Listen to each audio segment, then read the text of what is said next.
Years before the farm shop, Lisa Hogan already owned a business almost nobody has heard of. And strangely enough, Jeremy Clarkson himself publicly admitted how impressed he was by it. Nobody talks about that. Everyone talks about the pigs, the tractor, the council, the queue outside the farm shop on a Saturday morning, stretching halfway down the lane. Nobody talks about the woman who was running her own creative enterprise years before she ever set foot on that land, or about the exact moment Jeremy Clarkson looked at her work and couldn't hide how good it actually was.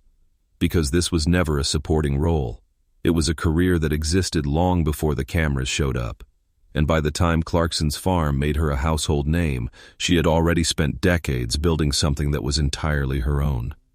Stay with this, because by the end you'll know exactly what that business is, and exactly what Jeremy said about it. You will not see her as Jeremy's girlfriend again. Start with Dublin. Lisa Hogan grew up in Sandymount on the coast, in a house built on creative work. Her father, Maurice Hogan, was an architect. Her mother, Arlene Underwood, was a fashion model. This was not a hobby household. This was a family that made things and sold things for a living, where art was not a dream on the side, it was simply how the bills got paid. Then, when Lisa was 14, her father died. That detail almost never makes it into the farm shop version of her story. It is not glamorous. It does not fit neatly into a segment about honey and eggs, but it is the one detail that explains everything that came after. A woman who learned early that you build your own path, because sometimes you have to. Nobody is coming to build it for you. Fast forward. Before the wellies. Before the farm shop till. Before any of it. Lisa Hogan was a working actor and model. She had a small role in Fawlty Towers back in the 1990s.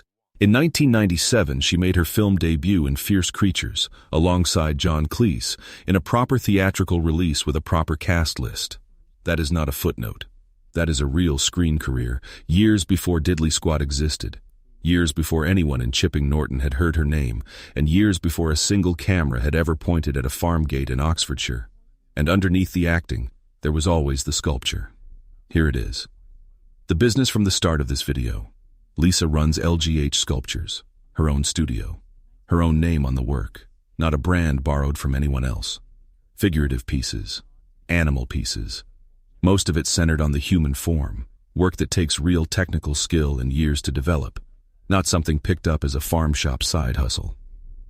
This is not a project that exists because of Diddley Squat. This is a standalone creative business that existed entirely on its own terms, built by her, for her, long before anyone was filming. Even Jeremy noticed. When she posted her work online, his comment was 3 words. "That's very good." That is the entire dynamic captured in a single sentence. He is the celebrity everyone already knows, the man with 40 years of headlines behind him. She is the artist he is genuinely, visibly impressed by on her own merits, with no script involved. Now here is where the story usually goes wrong. Everyone assumed Lisa was along for the ride, the girlfriend who shows up when the cameras are rolling, the supporting character in someone else's farming disaster, there to react, not to build. She co-founded the farm shop, not helped with, not assisted on, co-founded, from nothing.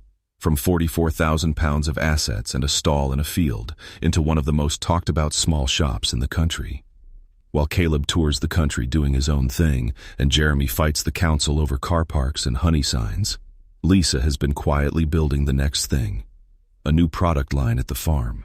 And a book deal with Penguin Random House, My Animals and Other Egypts. Her own account of a year at Diddley Squat, written in her own words, not as a tie-in to somebody else's television show, but as her own project, with her name on the cover. She did not wait to be handed a storyline. She built one, page by page, the same way she built the studio and the shop. But this is not a business story wall to wall, and it should not be told like one, because that would miss the point entirely. Fans watched her in tears over the loss of a baby piglet, one of the rawer, less comfortable moments the show has ever aired. Clarkson later said he had never seen her that upset, that the crew looked shell-shocked too, cameras rolling on something nobody had planned for. That is the other side of co-founder. It is not just spreadsheets and product lines and book deals. It is showing up for the hardest parts of a business that happens to involve living animals, in front of a camera, without flinching, and without editing herself into something more comfortable for television. That is not weakness. That is the part of the job nobody talks about when they talk about the farm. There is another side to running a business that people forget to mention too. When the farm shop moved to cashless payments, it was Lisa who ended up fielding the backlash directly, customers airing their frustration in public, in real time, with no script and no PR team standing between her and the complaints. That is not the glamorous part of co-founder either. That is the actual unfiltered job. Taking the criticism that comes with running a real business, not just appearing in the good scenes. It is easy to forget that every part of this, the shop, the product line, the book, still has to survive contact with actual customers and actual reviews, long after the cameras have stopped rolling for the day. Now stop and look at the full picture. A sculptor with her own working studio and her own body of work. A trained actor with real film and television credits going back nearly 30 years.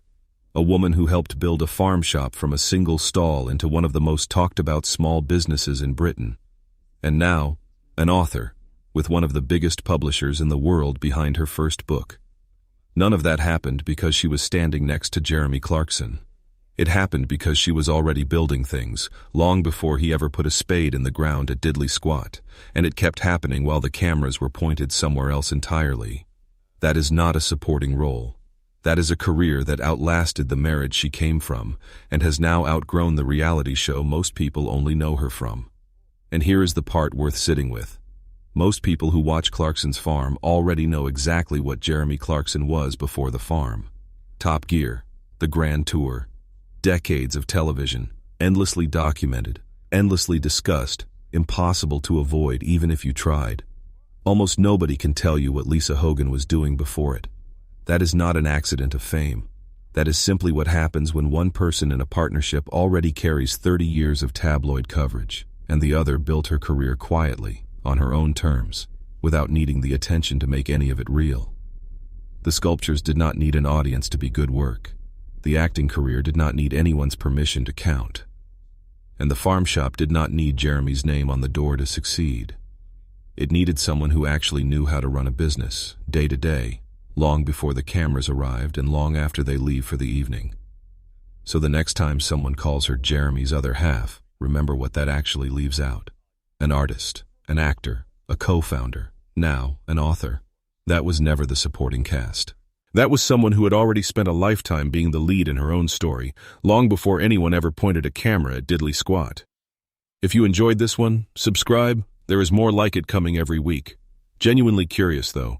Did you already know about LGH Sculptures, or did you only know Lisa from behind the farm shop till? Drop it in the comments below. I read every single one.